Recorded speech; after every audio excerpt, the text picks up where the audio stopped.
Perkenalkan, nama saya Isma Marifah, NPM 2302101800011. Assalamualaikum warahmatullahi wabarakatuh. Perkenalkan, saya Cucu Aldian Parabi, NPM 2302101800023. Perkenalkan, nama saya Siti Aidah Nijia, NPM 2302101800027. Perkenalkan, nama saya Alivia Rizky dengan NPM 23021800057. Nama saya Farhan Taufik Rahman dengan NPM 066. Hayati dengan NPM 2302101800067. Mangrove merupakan tanaman yang berada di daerah pesisir pantai. Biasanya dipengaruhi oleh pasang surut air laut. Mangrove tumbuh baik pada wilayah tropis dan mampu beradaptasi pada kondisi lingkungan ekstrim. Analisis data, tepatnya analisis kerapatan data mangrove. Analisis kerapatan mangrove atau dapat kita simbolkan dengan huruf K, dihitung untuk setiap jenis sebagai perbandingan dari jumlah individu suatu jenis dengan luas seluruh plot penelitian. Kemudian, dikonversi menjadi persatuan hektar dengan dikalikan dengan 10.000. Nilai basal area atau BA juga dihitung dan nantinya digunakan sebagai acuan awal untuk melakukan perhitungan presentasi tutupan mangrove. Untuk memudahkan perhitungan, telah disediakan contoh form atau template analisis dalam software Microsoft Excel. Berikut merupakan contoh simulasi analisis data hasil pengukuran diameter pohon mangrove. Pertama-tama, dibuka file template. Selanjutnya, masukkan identitas data seperti lokasi, stasiun, tanggal, dan total plot yang dibuat dalam stasiun tersebut. Kemudian, isi nama plotnya. Gambar ini merupakan contoh pengisian datasheet, di mana pemantauan dilakukan di Pulau Sedanau, Natuna, ini pada stasiun 1 pada tanggal 23 Agustus 2014 dengan jumlah keseluruhan plot yang dibuat adalah 7. Oleh karena itu, penamaan plot menjadi NTNM 01.01 sampai NTNM 01.07. Sebelum memasukkan data ke link batang hasil pengukuran, pilih jenis yang akan dimasukkan datanya. Lihat daftar keseluruhan jenis mangrove dengan menekan centang jenis yang diinginkan dan OK. Ilustrasinya sebagai berikut, yaitu ketika ingin memasukkan data ke link batang Rhizophora apiculata. Bagian A merupakan tampilan awal. Kemudian, bagian B merupakan daftar seluruh jenis. Lalu pada bagian C, pilih salah satu jenis yang diinginkan. Contohnya di sini adalah Rhizophora apiculata. Dan terakhir pada bagian D, ini adalah tampilan setelah pemilihan jenis.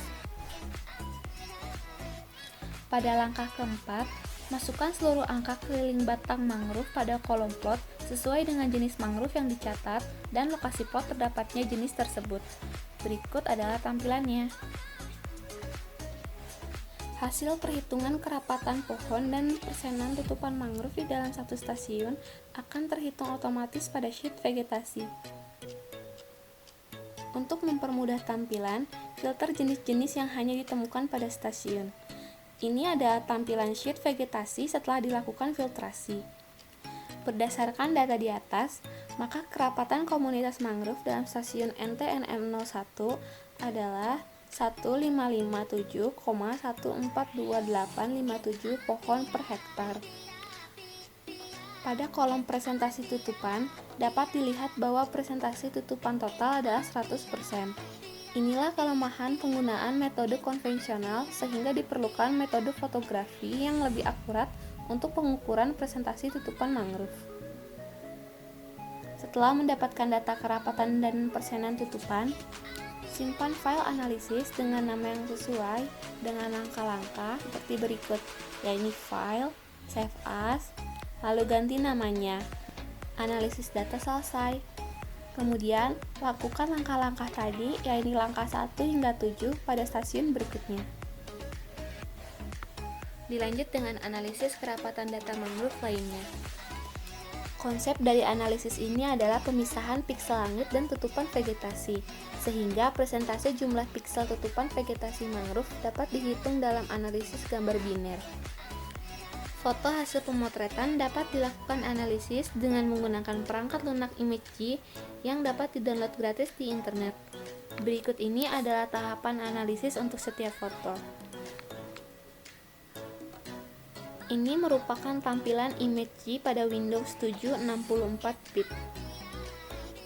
Pada ImageG, buka gambar atau foto dengan format .jpeg dari tempat penyimpanan foto hasil pemotretan di lapangan.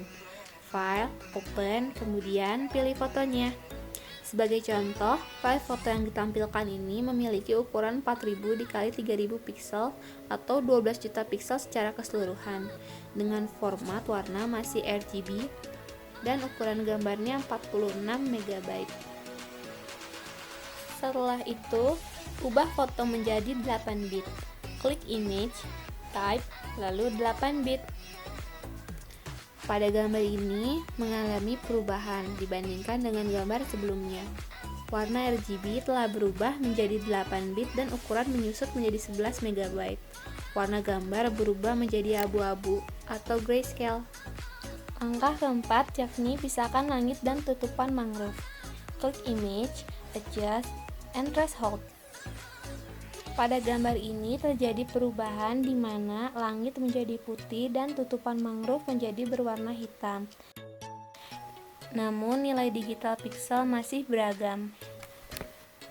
Langkah kelima, pisahkan nilai digital piksel langit dan tutupan vegetasi secara signifikan dan sesuai komposisi cahaya untuk memperoleh akurasi rasio dua tipe digital piksel tersebut yang lebih tepat. Pada kotak threshold, sesuaikan scroll kedua, ke kiri ataupun ke kanan sampai memperoleh komposisi yang tepat. Kemudian tekan apply. Perubahan terjadi pada identitas foto dari hanya 8 bit menjadi 8 bit inverting lag.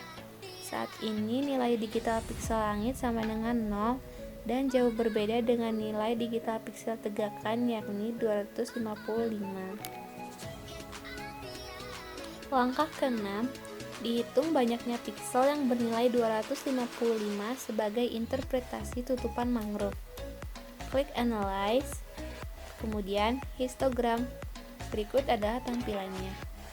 Pada tampilan ini, jumlah piksel yang bernilai 255 pada foto contoh tersebut adalah 10.845.715.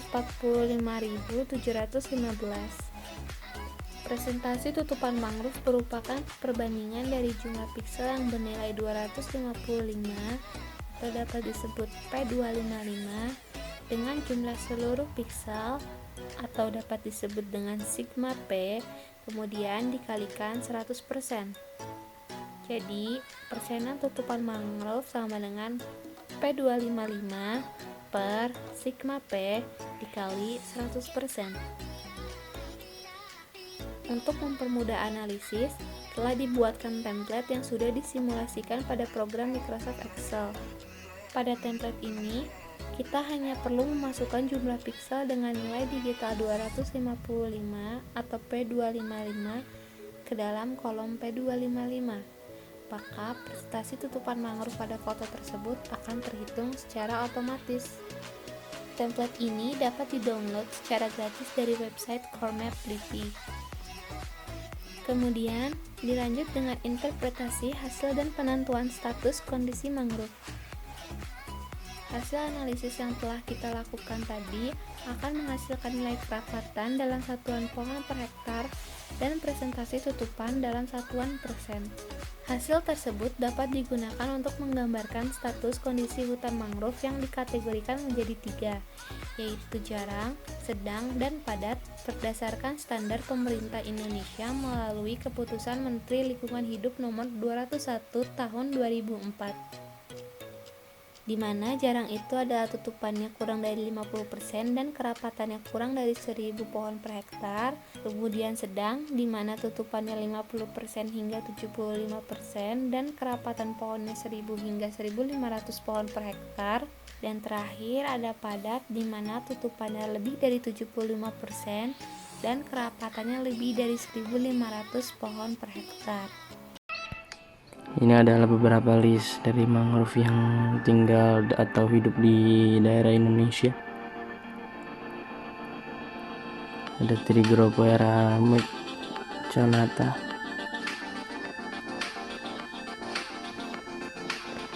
Bruguiere secangula, Soneratia caresoler, Bruguiera, Cyclocarpus garantum,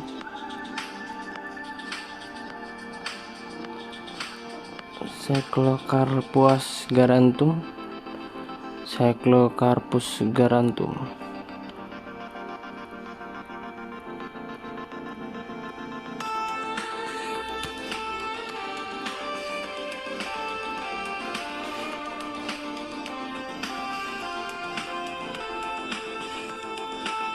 Avicennia,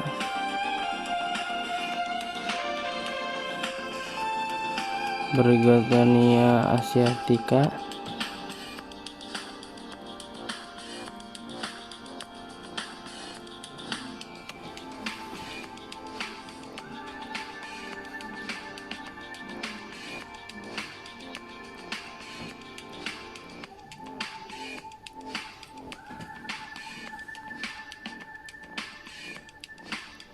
banyak sekali macam-macam dari mangrove ini, dan di ekosistemnya sangatlah berdampak baik karena jadinya ada kehidupan lagi atau ekosistem lagi yang berada di sana. Banyak juga hewan-hewan yang ikut tinggal di daerah mangrove, membuat ekosistem baru. Lokasinya ini di Indonesia.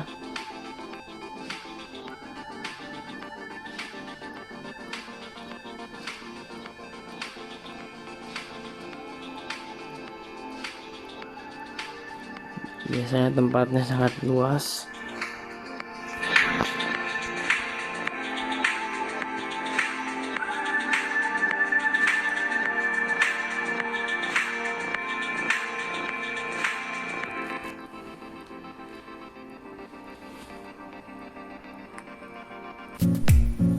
Cara mengukur nutrien.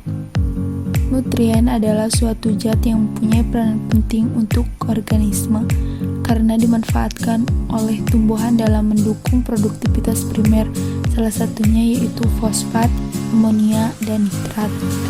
Pertama yaitu fosfat dengan rumus PO4 merupakan unsur hara yang berperan penting bagi organisme di kawasan mangrove, juga sebagai nutrien utama dalam menentukan kestabilan pertumbuhan mangrove.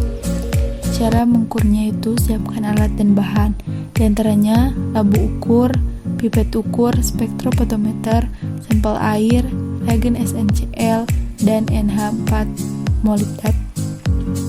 Prosedurnya yaitu sampel air sebanyak 25 ml dimasukkan ke dalam labu ukur menggunakan pipet ukur. Kemudian ditambahkan reagen SNCl sebanyak 0,25 ml, kemudian ditambahkan NH4 molibdat sebanyak 1 ml. Setelah itu dihomogenkan dan diukur menggunakan spektrofotometer dengan panjang 650 nanometer. Yang kedua yaitu amonia dengan rumus NH3. Amonia merupakan nutrien utama dalam menentukan kestabilan pertumbuhan mangrove.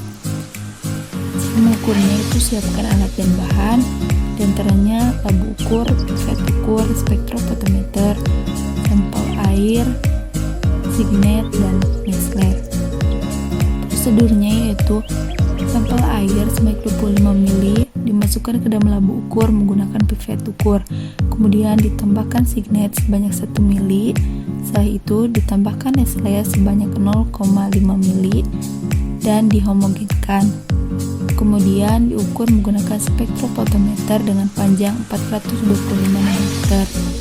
Yang ketiga yaitu nitrat dengan rumus NO3.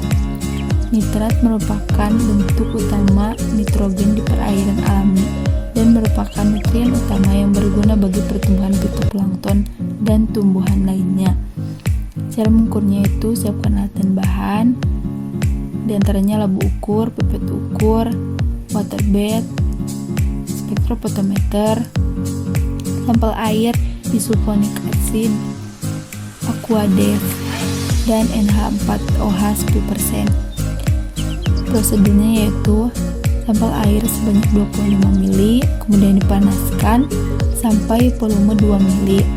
Ditambahkan bisulfonic acid sebanyak 1 ml, kemudian dimasukkan ke waterbed dengan suhu 80 derajat Celcius selama 2 menit, kemudian didinginkan. Lalu ditambahkan NH4OH 10% sebanyak 5 ml. Setelah itu diencerkan dengan aquades sebanyak 25 ml, tunggu selama 10 menit. Kemudian diukur menggunakan spektrofotometer dengan panjang 425 nanometer. Nilai baku mutu pertumbuhan menurut Keputusan Menteri Negara Lingkungan Hidup Nomor 51 Tahun 2004 untuk amonia yaitu 0,3 mg per liter, untuk nitrat 0,008 mg per liter, dan untuk fosfat 0,015 mg per liter. Ini saya akan menjelaskan tentang pengambilan data, yakni data salinitas, dissolved oksigen, kecerahan, dan suhu. Baik, yang pertama, untuk mengukur salinitas, alat yang umum digunakan yakni hand refractometer. Hand refractometer merupakan alat pengukur salinitas yang cukup umum. Prinsip alat ini adalah memanfaatkan indeks bias cahaya untuk mengetahui tingkat salinitas air, digunakan di bawah sinar matahari. Untuk prosedurnya sebagai berikut. Yang pertama, kita harus mengkalibrasi terlebih dahulu dengan cara meneteskan aquades dengan pipet, lalu tutup prisma. Selanjutnya diarahkan ke cahaya, lalu tengok ke dalam ujung bulat refraktometer dan pastikan dalam angka 0 dengan cara memutar kalibrasi dengan alat yang sudah disediakan sepaket dengan hand refraktometer. Selanjutnya, bersihkan lagi dengan tisu dengan cara menepuk-nepuknya, tidak dengan mengusapkannya karena dapat merusak optik itu sendiri. Selanjutnya, untuk mengambil sampel dilakukan dengan cara mengambil menggunakan pipet lalu diteteskan ke bagian optik hand refraktometer, lalu prisma ditutup. Selanjutnya, untuk mendapatkan hasil salinitas, tengok ke dalam ujung bulat refraktometer. Di sana akan terlihat satu angka skala atau lebih. Skala salinitas biasanya bertanda 0/0 atau part per 1000. Ukuran salinitas terlihat pada garis pertemuan bagian putih dan warna biru. Setelah Anda mendapatkan hasilnya, lalu bisa langsung mencatat. Selanjutnya, bersihkan kembali hand refraktometer dengan menggunakan aquades dan ditepuk-tepuk menggunakan tisu. Untuk mangrove sendiri, baik pada salinitas antara 10-30 ppt. Untuk mengetahui kandungan oksigen dalam suatu perairan, di sini saya akan menggunakan DO-meter digital. Untuk prosedurnya, pertama, kita siapkan DO-meter dan sampel air yang akan diperiksa, atau jika Anda memeriksa langsung di lapangan, maka pastikan posisi Anda berdiri aman. Pastikan pula kelengkapan DO-meter seperti DO-meter, probe, manual sheet, log data, dan seterusnya. Selanjutnya, lakukan kalibrasi DO-meter.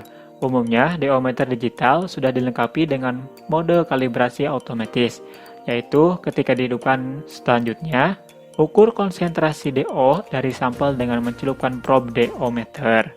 Selanjutnya, setelah beberapa saat mencelupkan sehingga pengukuran tidak bergerak, angkat probe meter dan bilas lalu keringkan probe. Kemudian, simpan kembali DO-meter pada tempat yang tersedia. Semakin tinggi kandungan oksigen yang terkandung dalam suatu perairan, maka semakin baik kualitas perairan tersebut. Dan jika rendah, bisa diakibatkan karena adanya penambahan polutan atau kerapatan mangrove yang kurang baik di suatu ekosistem. Mengukur kecerahan menggunakan CCDs. Kecerahan suatu perairan menentukan sejauh mana cahaya matahari dapat menembus suatu perairan dan sampai kedalaman berapa proses fotosintesis dapat berlangsung sempurna. Penurunan CCDs diharapkan pada tempat yang terpapar langsung dengan cahaya atau tidak membelakangi cahaya. Hal ini agar lebih mudah untuk melihat atau mengamati CCDs. Adapun prosedur sebagai berikut. Yang pertama, terlebih dahulu ikatkan CCDs dengan tali. Kedua, turunkan piringan CCDs ke perairan secara perlahan sampai titik tidak terlihat. Ketiga, catat kedalaman berapa meter CCDs tidak terlihat dan tandai dengan D1. Keempat, angkat perlahan CCD sampai dengan terlihat. Kemudian, catat kedalaman berapa CCD terlihat dan tandai dengan D2. Untuk mendapatkan hasil yang maksimal, ulangi langkah tersebut sampai 3 kali. Kecerahan perairan dapat dinilai dengan angka kuantitatif dengan satuan meter atau persen. Ada beberapa faktor yang mempengaruhi kecerahan perairan seperti keadaan cuaca, waktu pengukuran, kekeruhan, padatan tersuspensi, serta ketelitian orang dalam melakukan pengukuran. Adapun rumus kecerahan perairan ialah kecerahan sama dengan D1 ditambah D2 dibagi 2. Maka akan didapat nilai kecerahan secara kuantitatif dari suatu perairan. Kecerahan yang mendukung dapat diketahui apabila nilai CCDs mencapai 20-40 cm dari permukaan air. Mengukur suhu dengan menggunakan termometer laboratorium. Mangrove yang baik memerlukan suhu rata-rata minimal lebih besar dari 20 derajat Celcius dan perbedaan suhu musiman tidak melebihi 5 derajat Celcius. Untuk prosedur pengambilan suhu dapat dilakukan sebagai berikut. Yang pertama, pastikan cairan raksa yang berwarna merah tidak putus-putus. Selanjutnya, kalibrasi termometer laboratorium dengan cara menggoyang-goyangkannya. Setelah selesai dikalibrasi, selanjutnya, celupkan termometer ke dalam air dan tunggu hingga titik yang konsisten. Setelah beberapa saat menunggu, lalu angkat dan segera lihat hasilnya. Selanjutnya, teman-teman bisa langsung melihat dan mencatatnya. Untuk mangrove sendiri, tumbuh baik pada 18-28 derajat Celcius. Dengan mengukur parameter di atas, maka dapat diketahui kualitas suatu perairan apakah baik atau sudah tercemar bagi ekosistem mangrove ke depannya. Selanjutnya yaitu metode pengambilan data mangrove. Untuk yang pertama, yaitu ada alat yang dibutuhkan untuk pengambilan data mangrove. List yang pertama yaitu peralatan pribadi seperti butis dan topi rimba. Lalu yang selanjutnya yaitu ada peta tematik. Kemudian ada GPS atau Global Positioning System dan kompas. Kedua alat ini berfungsi untuk menentukan lokasi pengambilan data. Yang selanjutnya yaitu ada kamera yang berfungsi sebagai alat untuk dokumentasi dan rometer yang berfungsi sebagai alat untuk mengukur panjang transek. Kemudian ada tali rapia yang berfungsi untuk membuat transek dan meteran jahit yang berfungsi untuk mengukur lingkar mangrove. Selanjutnya yaitu ada LiPOM. Nah, hal ini dapat memudahkan kita dalam mengidentifikasi mangrove. Dan ada papan dada plastik, hal ini juga dapat memudahkan kita dalam menulis hasil identifikasi. Kemudian ada alat tulis yang terdiri dari kertas sabak, pensil, dan penghapus. Alat ini berguna untuk menulis hasil identifikasi. Lalu ada salinometer dan refraktometer.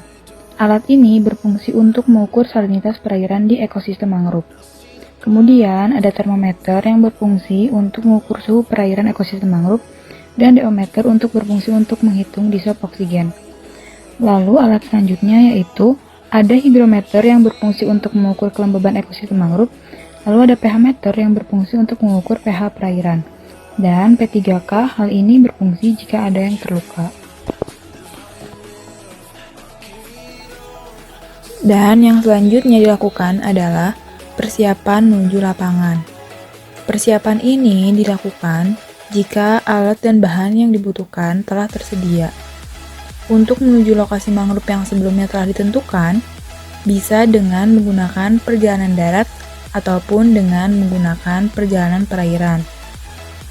Untuk menuju ke lokasi pengambilan data mangrove, pastikan bahwa alat dan bahan yang diperlukan untuk dibawa semua dan dikemas rapi mungkin, agar tidak ada yang tertinggal. Jika telah sampai di lokasi mangrove yang sebelumnya telah ditentukan, maka yang selanjutnya dilakukan adalah membuat transek. Nah, transek yang digunakan pada kali ini yaitu transek garis atau line transek.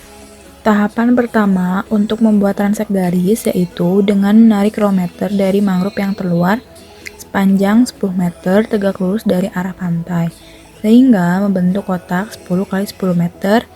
Lalu, di dalam kotak 10 x 10 meter tersebut, kita membuat transek lagi dengan ukuran 5 x 5 meter. Dan transek selanjutnya yaitu 2 x 2 meter. Untuk menentukan lokasi 2 x 2 meter ini dilihat dari adanya semai atau banyaknya semai yang tumbuh. Lalu, untuk membuat transek ini dilakukan dari mangrove yang terluar sampai yang terdalam, sehingga akan terdapat beberapa plot dan minimal yaitu dengan membuat 3 stasiun untuk keakuratan data yang dihasilkan. Jika telah selesai membuat transek, maka hal yang selanjutnya dilakukan adalah identifikasi. Pada proses identifikasi ini, kita akan mengkategorikan mangrove ke dalam 3 kategori, yaitu semai, pancang, dan pohon. Untuk semai mempunyai lingkar 0 sampai 6,28 cm, lalu pancang 6,28 sampai 31,4 cm, lalu untuk pohon yaitu 31,4 sampai dengan seterusnya. Dan data ini ditulis jenis mangrove-nya dan juga jumlahnya. Untuk contohnya yaitu ada tancang merah atau Brugurea gymnorrhiza. Nah, untuk menentukan jenis ini dapat diidentifikasi dari bentuk daun, bunga, dan juga akar. Dalam proses identifikasi ini, LiPOM yang sebelumnya telah dibuat akan sangat membantu. Lalu, hasil dari identifikasi ini ditulis dengan rapi agar nantinya memudahkan dalam proses selanjutnya, yaitu pengolahan data.